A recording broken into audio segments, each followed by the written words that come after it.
তুলা রাশিতে যদি শনির অবস্থান হয় তাহলে সেই শনি কিন্তু খুবই উচ্চস্থ হয় এবং সেই জাতক জাতিকা কিন্তু খুবই কিন্তু পরাক্রমশালী হয় এবং সে কিন্তু যে কোনো পরিস্থিতিতে যে কোনো বাধা বিঘ্ন কাটিয়ে সে কিন্তু নিজের জয় কিন্তু তিনি অর্জন করতে পারেন।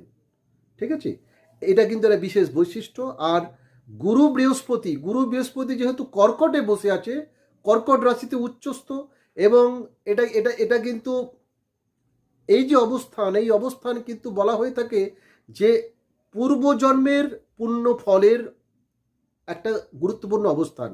মানে এই অবস্থানে বসে থাকলে মানুষ পূর্বজন্মের পুণ্য ফলের যে যে সুফল সেটা কিন্তু তার বর্তমান জীবনে কিন্তু সে পায়।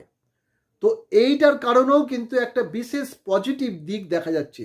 আর বর্তমানে যে গ্রহগুলির যে অবস্থান, গুরু বৃহস্পতি তো দিদির